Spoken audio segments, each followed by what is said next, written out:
Hello everyone, we're back again. Today is August 10th from here in Tokyo, Japan.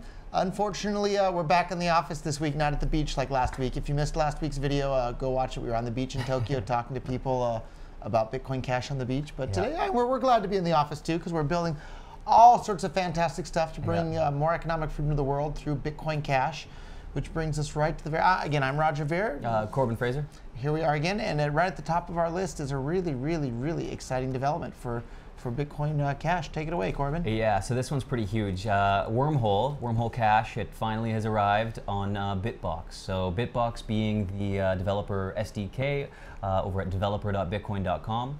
Our good friend and amazing developer Gabriel Cardano has been working for the last 10 days, pretty much night and day, ever since visiting Hong Kong for the August 1st announcements. He was pretty inspired, and I don't think he's gotten much sleep because he's just been working day and night trying to get this thing set up. But basically, you can now create, issue tokens using Bitbox. And you got to have a demo of this too, right? Tell us about the demo you saw firsthand. So I saw firsthand Gabriel create 1,500 tokens using Wormhole Cash.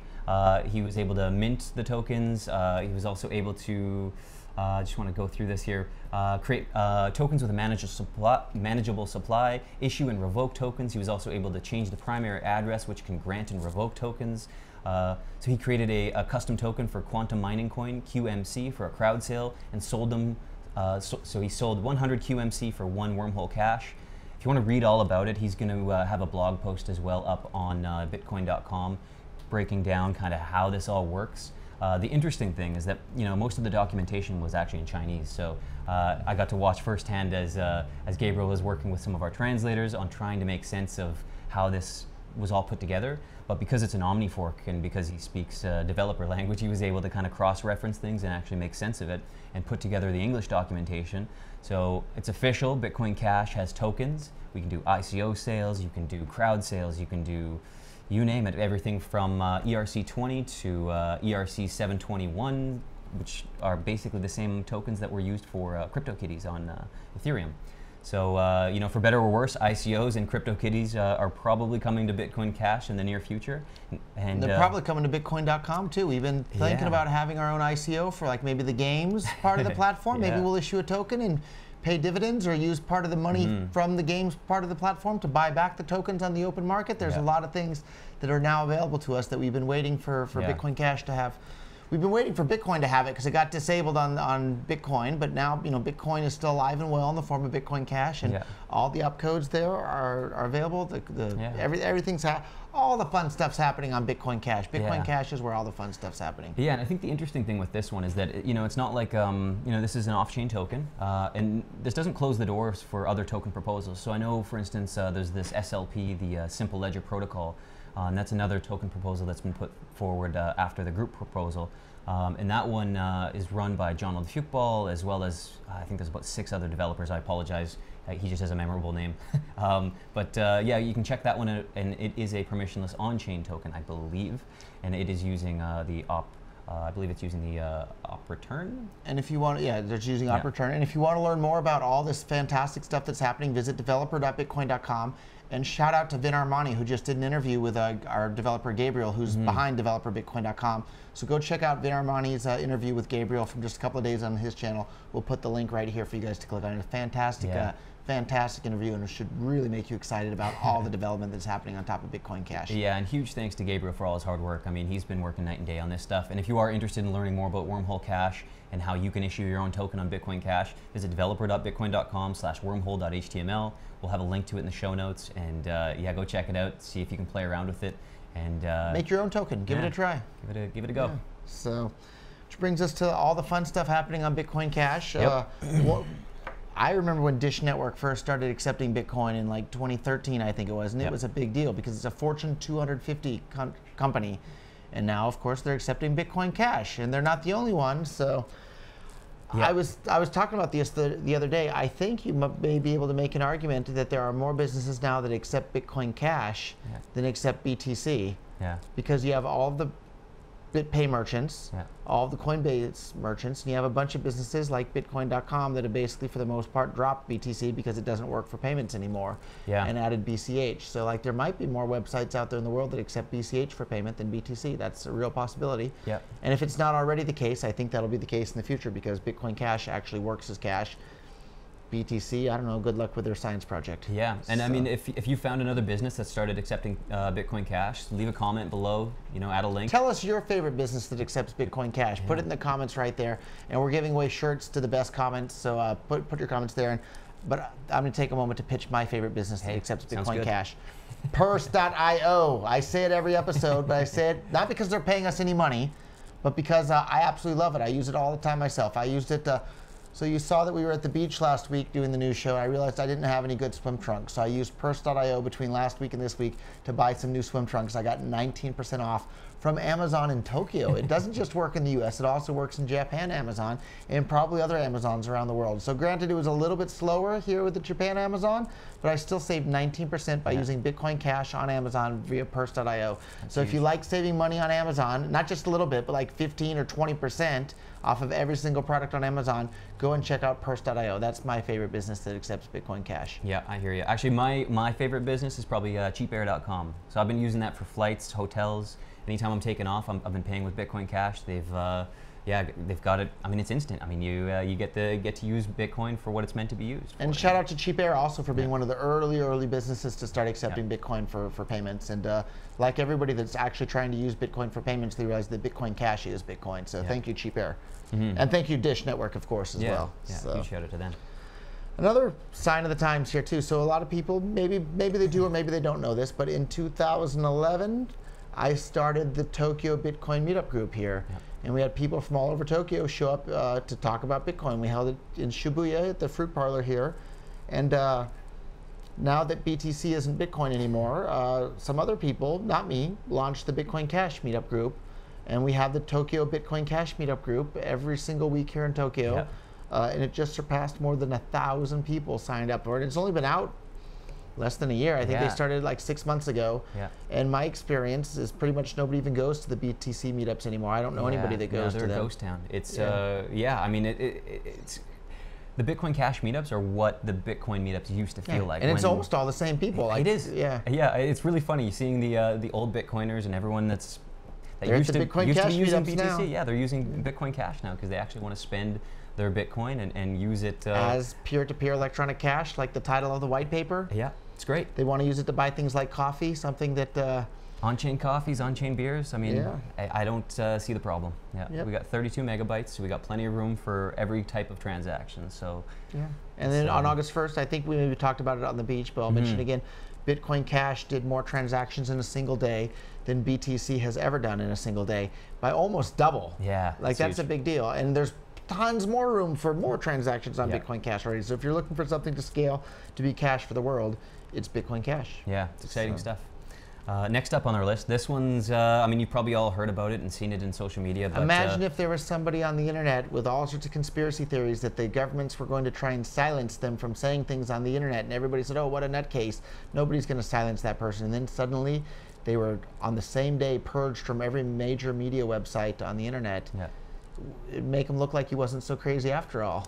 Yeah, and I mean, whether you like him or hate him, Alex Jones is a force to be reckoned with in the online anti-media establishment movement, and I think he has a right to say whatever the hell he wants to say. And so we should go over this. So a lot of people say, oh, it's not censorship if he's getting kicked off of Facebook or YouTube or things like this. And so we should specify very clearly, like, Facebook as a company, they have the right to allow or disallow whatever they want in their platform. Same with YouTube, same with Twitter, same with all of these. But for us as members of the public, we have a right to shout and complain about it all day long as well, which is what we're going to do. I think Alex Jones should be allowed to say his stuff on Facebook and Twitter and YouTube and everywhere else. And I think Facebook as a company should allow people to spread stupid ideas as well as good ideas. So free speech shouldn't apply just for stuff you agree with. It should apply for every speech, no matter how dumb or stupid it might be or how great you think it might be.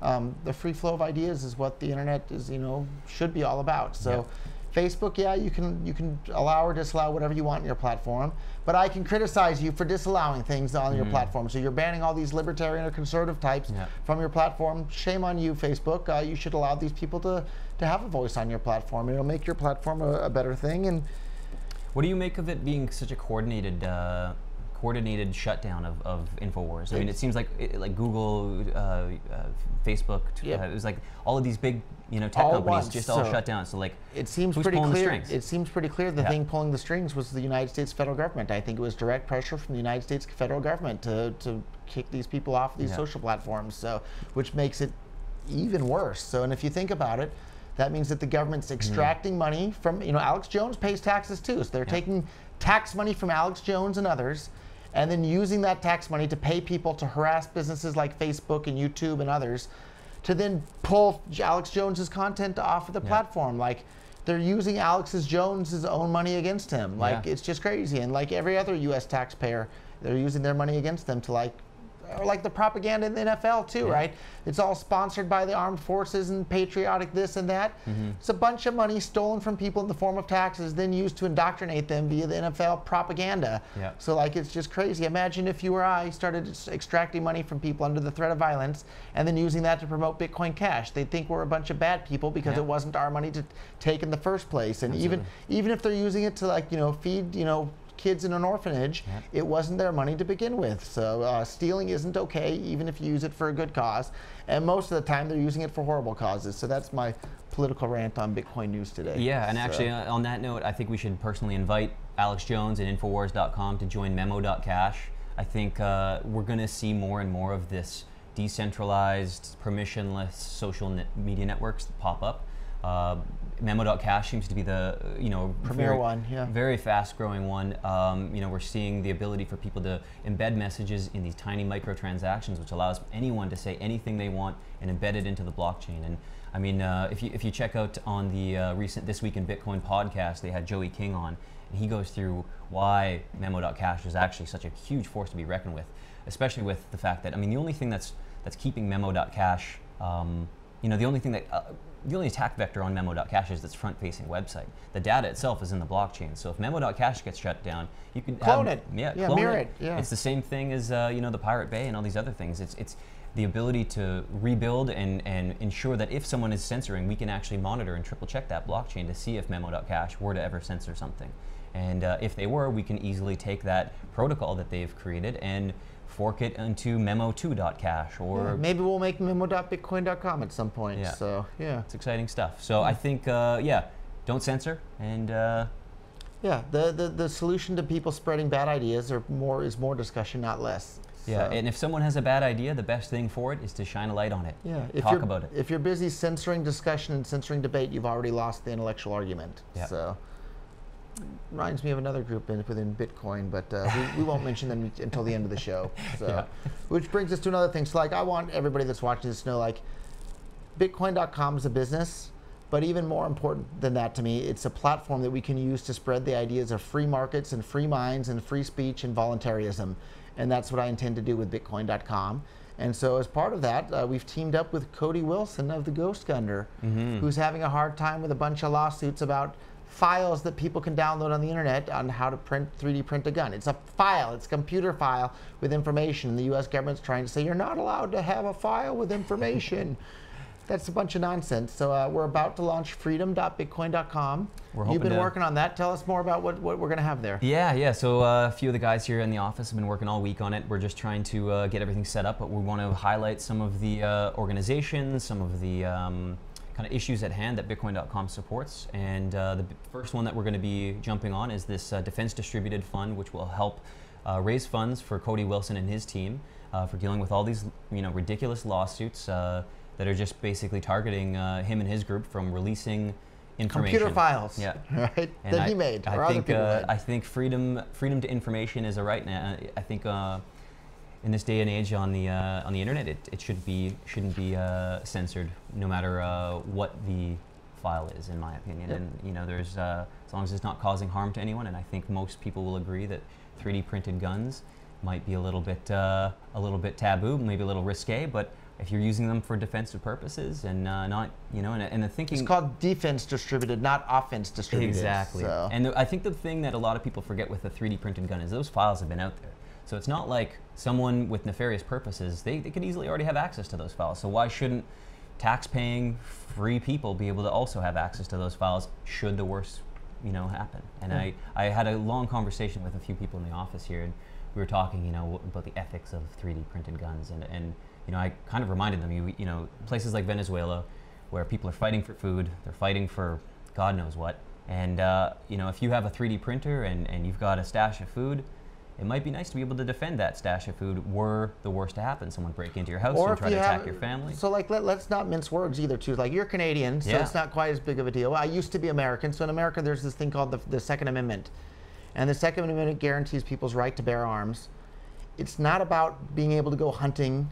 It's not about shooting guns when you go camping. It was literally so that people could shoot government agents if they needed to. And and if you think it's crazy talk to say that like people should be able to shoot government agents and people should never, ever, ever shoot government agents, ask yourself, should America still be part of the United Kingdom? Should it still be part of England? Right? Because that's how America was born. Americans literally started shooting tax collectors and government agents and said, we're not going to be a part of your government anymore. And so that's what the Second Amendment was all about, was so that literally people had the ability to say no to government agents and say, no, I'm not going to participate. And in this video, I'm not advocating that people go out and shoot government agents, but I'm saying that that was 100% for sure, without any dispute.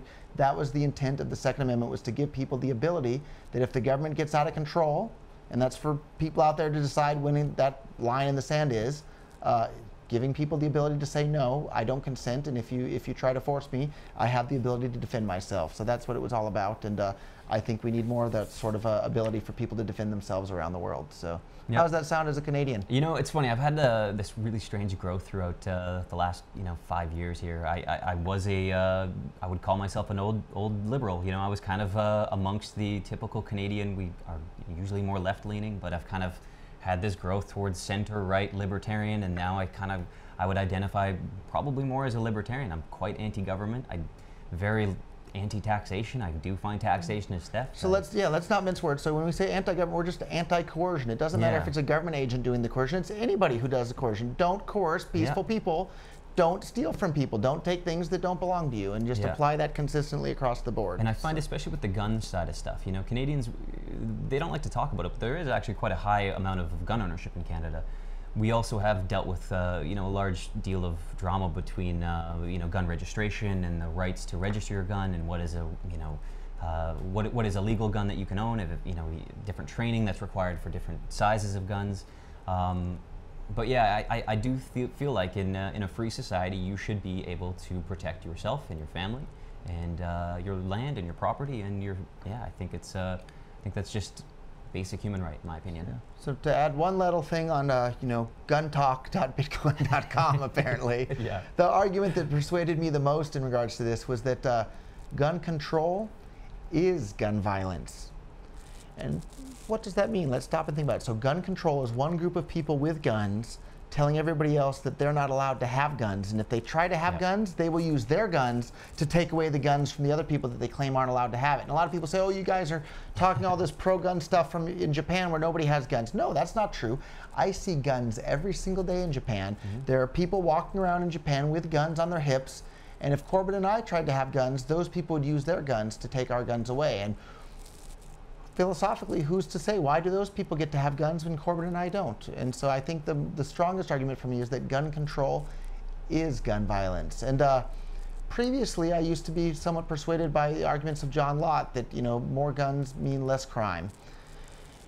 And then I visited Guatemala, and there were guns everywhere, and it was incredibly dangerous. So I don't necessarily think that more guns mean less crime, but philosophically, I have a really hard time swallowing the pill that like one group of people should be able to have guns and tell everybody else that they're not allowed to have guns, and that they're going to use their guns to make on the rest of everybody else to make sure that they don't get any guns. To me, I can't tolerate that sort of philosophical position. So. Well, it's a definite great discussion, and I think if you have any comments on it, leave a comment below. We'd love to hear. Or post it on memo.cash where you can be guaranteed that your post isn't going to be deleted later on. So. Yeah, absolutely. So on a lighter note, Starbucks. Tune in next week for guntalk.bitcoin.com. Yeah, we're going to be talking about bazookas next week. Yeah, maybe. We'll see. So, but on a fun talk, so another fantastic service that's been built on top of Bitcoin Cash now is the iPayu wallet at iPayu.io, where you can instantly buy gift certificates for Starbucks, Uber, Best Buy, iTunes, eBay, and I think it got cut off on my photo here. But you can even buy it for not Starbucks, Starbucks as well as Safeway. Yeah. So you can buy groceries with your Bitcoin Cash. It's huge. On iPayu.io. So great job, iPayu.io. Yeah. So. Next up, we got Stefan Molyneux. You might know him. I don't know if you watched him. Of course, another prolific YouTuber. Yeah. He's kind of one of many of the growing kind of circle of that intellectual dark web. And I'm a huge fan. I mean, him and I've been watching him since pre-Bitcoin. Yeah, so, interesting fella. Him and Lauren Southern were recently touring around Australia and then New Zealand where they got censored. Yep, saw that. Yeah, kind of strange stuff. But Stefan Molyneux, he predicted Blockstream takeover of Bitcoin back in 2014. I would say, well, let's not kill it completely. Let's not kill it outright. Because it's big enough now that people will see what we've done, and it really disturbs the villagers when a body falls from the sky.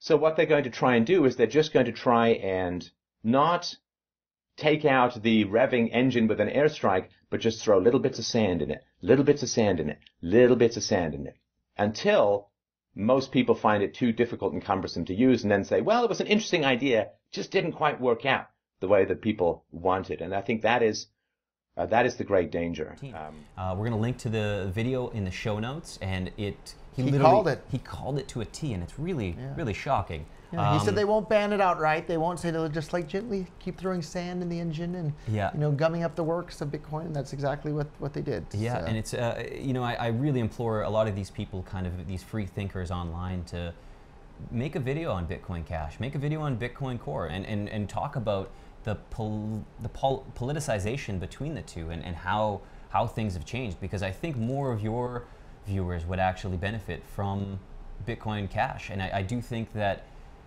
being able to talk about free money and what is value and what is the ability for two human beings to trade and the legality or the human rights behind it, I think I implore guys like Stefan Molyneux and anyone else amongst that circle of intellectual dark web free thinkers to look into this a little bit more. And if you're not a free thinker, start being one. Think for yourself. Don't just defer to authority. Think about what these people in authority are telling you and stop and think for a minute. Does this make sense? Does that make sense? And I'll give one more example of this. So like everybody in government calls themselves your representative. But while they're calling themselves your representative, they boss you around and claim the right to throw you in a cage if you don't obey them. That's not a representative. That's a boss or a slave master, right? Or an owner, right? That's not your representative. That's Orwellian doublespeak in action. Yeah. So the next time you hear them referring to politicians as your representative, think, no. That's a bunch of twisting of the words into meaning the exact opposite of what they mean. If you have a representative, they work for you. They don't boss you around and threaten to send you to jail if you have a plant that they don't like. Yep. So. Happy thoughts, GMO, great big giant company in Japan here. Congrats, guys. Huge. They mined their first Bitcoin Cash block. First block. Yeah. First of many to come, I think. So I think they also had a recent announcement a little while ago as well about this 7 nanometer miner, which I think they're still kind of doing some tests on and still doing some developments on. But yeah, we're seeing GMO. We're seeing more big institutions here in Japan mining on Bitcoin Cash, and these guys mined their first Bitcoin Cash block. We'll link to it in the show notes as well. And it's exciting stuff. So congratulations, guys. Yeah, welcome to the club, GMO. So another one, Electron Cash. If you haven't used it, it's a fantastic wallet. We use it for lots of things around the office here. It was previously available on Android and iOS in addition to every desktop platform. Yep. Now it's on Nokia feature phones. Yeah, so they're going, and this is the exciting thing with the development community with Bitcoin Cash, is they're not only thinking 5 years ahead, but they're also thinking about the devices 5 years behind. Are 5 years behind, because we're trying to target not only people in the Western countries, but people that maybe don't have smartphones quite yet. And I mean, in order for Bitcoin Cash to truly take off, it's going to have to be used all across the world. And what better way than getting it accessible on Nokia feature phones? It's exciting stuff. So shout out to that, and shout out to cointext.io again as well. That makes you be able to, you can send and receive Bitcoin Cash by text message with anyone, anywhere. That's another fantastic one. Yeah, the guys, Vin Armani and their team over there. It seems like they're trying to spread into more countries. There was some interesting discussion on the BCH gang about trying to get coin text into Venezuela. The hardest thing they're dealing with right now is that they're trying to find text message service provider down there, service provider that allows them to connect to that two-way endpoints where they can basically process and confirm transactions. Interesting stuff, but I think they're working really hard to try to get that to happen. And if you're interested, yeah, go check it out. Cointext, I believe it's cointext.io. Yeah. And it's really fun. So as someone who's been involved in cryptocurrencies for almost 8 years now, I can see like the vast majority of the early doers that made Bitcoin what it is today and the household name that it is today, the vast majority of them are now busy building on Bitcoin Cash, because Bitcoin Cash is the original vision for Bitcoin and has the characteristics that made it successful to begin with. And man, as each month ticks by, there's so much happening on Bitcoin Cash and so much not happening on BTC now. Well, I think it's surprising. Like, I don't even know what week we're on here, but every week we've come here with new and exciting news, and we're focused on Bitcoin Cash. Pages and pages and pages of information happening here every week. Wild. So we had to trim it down so we don't go too long. So yeah. Okay. Next up, $500 million BITMAIN data center to bring $400 billion. That's huge. That's a lot of money. $500 million with a B dollars. $500 million BITMAIN data center to bring 400 jobs to Texas coal mining town. They're planning on commencing operations in early 2019. Wow. So huge, huge money going into the Rust Belt. Another fun thing was we should mention they announced, BITMAIN made over $1 billion last quarter alone, right? $1 billion with a B US dollars in a single quarter, right? So like, it's huge. That's huge. So that's over $300 million a month in profit, over $10 million a day in profit. Like, wow. Yeah. And it's nice to know that BITMAIN's a pretty big fan of Bitcoin Cash. Well, not only that, they're also, the ones pushing the Wormhole Cash as well. So they're pushing Bitcoin Cash to the world, and they have $10 million a day in profit to help push Bitcoin Cash to the world. Yeah, they don't seem like the evil miners that the Bitcoin Core people make them out to be. Well, Bitcoin Core people don't even use Bitcoin anyhow. There's a bunch of clips on YouTube of them actually saying, oh, I don't consider myself a real Bitcoin user. I don't have a Bitcoin wallet on my phone. It's been months since I made a Bitcoin transaction. That's the Bitcoin Core. Good luck with their science project, but it's not peer-to-peer electronic cash for the world. And so back in the earlier days, all the smart money was coming into Bitcoin, and now all the dumb money is coming into BTC, and the smart money is coming into Bitcoin Cash, because anybody that looks objectively at what's going on, all the new infrastructure, all the exciting developments is being built on Bitcoin Cash. So if you're someone out there who's an investor looking at this, look at where all the developers are building on, look at where all the business adoption is happening. It's happening on Bitcoin Cash. So if you want to be smart with your money, bring it into the Bitcoin Cash ecosystem. If you want to follow the dumb money and people like, oh, I want to be popular with all the cool kids, go ahead and put it in BTC and see how that works out to you. And in fact, I left my phone downstairs, but I checked earlier today. Over the last year, Bitcoin Cash is up more than BTC in terms of price. So there's a lot of volatility from day to day, but in the long term, Bitcoin Cash is outperforming BTC, and that's definitely going to continue into the future. Yeah, and I think one of my most bullish $10 million a day in profit they can spend to promote Bitcoin Cash at BITMAIN. Sorry to interrupt. No, yeah, that's all right. Well, I was just going to say, one of the most exciting things I find with the Bitcoin Cash community is that we're in a bear market. It's been a little bit hurt, and people are kind of wondering when's this thing going to turn around. But despite that, we're seeing new developments, new projects, new ideas all coming out onto Bitcoin Cash, and it's all during the bear market. I mean, that to me is a huge bullish sign, but we don't see much going on the any of these other chains. What are they going to do? Like, the fees are high, the transactions are slow and unreliable, and Lightning Network's 18 months away. Yeah. If they solve one of the hardest problems in computer science to solve, which, good luck, guys, but not so optimistic there. And actually, speaking of that kind of leads into the next part here. If you do want to learn about this this science project, one of the hardest problems in computer science that has still yet to be solved, check out Rick Falkvinger's YouTube channel, We Are All Satoshi. Another fantastic channel on YouTube I highly recommend. So Vin Armani's channel, Rick Falkvinger's channel, both of those are great. So Rick posted a new video called How the Bitcoin BTC Narrative Doesn't Hold Up. Really interesting video. We'll link to it in the show notes. Just watch all of his videos. If you want to learn about the cryptocurrencies and Bitcoin and what's going on here, watch Rick Falkvinger's videos. They are fantastic. I learn new things every time I watch his videos. So thank you, Rick, for making your videos. Please keep them up. You know what? Maybe I'll send you an email. Maybe we can start syndicating them on the Bitcoin.com channel, because I think they're that good and more people should see them. Absolutely. So, I think that kind of brings us to the end. Unless I guess we got to do the daily reminder. Daily reminders. So get some free Bitcoin at free.bitcoin.com. Go and play some games at cashgames.bitcoin.com. You can play blackjack, roulette, Keno, slots, poker, all sorts of stuff. going on. If you win, you can deposit instantly and start playing instantly. If you win, you can withdraw instantly, just like Bitcoin was meant to be.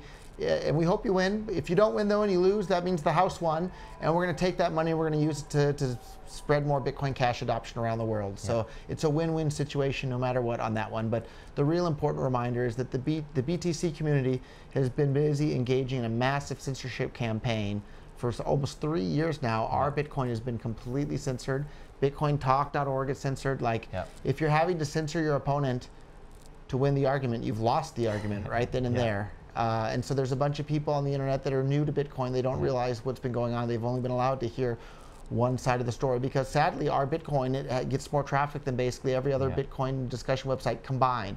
So it's incredibly, incredibly powerful censorship tool that they have. And the reason they're doing it is that it works. Censorship works. It doesn't make it right, but it works. And so remind yourself and remind your friends that the narrative that you hear going on our Bitcoin is basically a lie. And I made another YouTube video showing the effects of censorship, and we'll put a link to that as well. It's a really, really shocking eye-opener of the effect of censorship on people and how it gets the masses to believe something that's completely not true, and they get them all chanting something and they have no idea why or no understanding of why they're doing something, yet they do it because they see everybody else around them doing the same thing. So be a free thinker, think for yourself, look at the world around you and use some critical thinking. Don't just believe what you're fed. And a reminder to the guys at Reddit, I think. I offered, hey Reddit, if you watch this, I'll donate $500,000 US to the charity of your choice, whatever it is you want to do. I'm not asking you to appoint me, the moderator. I'm just asking you to appoint anybody to be in charge of our Bitcoin that actually will allow people to talk about Bitcoin. They don't have to have anything at all. Just simply appoint people that allow discussion of Bitcoin on our Bitcoin. So Reddit, you're a private company. You can do whatever you want, but we can call you out for it too. It's really, really doing a disservice to the entire world by not allowing people to discuss Bitcoin on our Bitcoin, one of the most popular discussion platforms in the entire world for that sort of thing. So $500,000 to the charity of your choice, whatever it is you guys name it, I'll gladly do it. Just allow people to talk about Bitcoin on our Bitcoin. It's not a very tall order there. So do the right thing. Let people talk about Bitcoin on our Bitcoin. Yeah, that's the biggest thing. I mean, we try to post this video on our Bitcoin. Anyone watching this video, please try to post it and watch it get banned. If you don't believe us about the censorship, post this video on our Bitcoin and count how many seconds it is until it's deleted.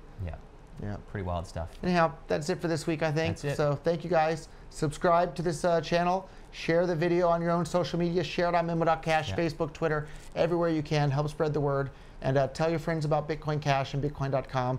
Set them up with a wallet. Tell them about Purse.io. If they're not a libertarian type and interested for philosophical reasons, tell them they can save 20% on Amazon. So spread the word. It's up to you. Yeah, one thing, leave some questions. Severe lack of questions from the viewers last week. I think they were too distracted by all the sights at the beach from last week. It was a pretty rowdy video. Make sure you check that one out too. But yeah, thanks again. And maybe we'll do next week's video in Shibuya Crossing too. We'll see. See if we can get some more activity. See you all next week. See you guys. Bye-bye.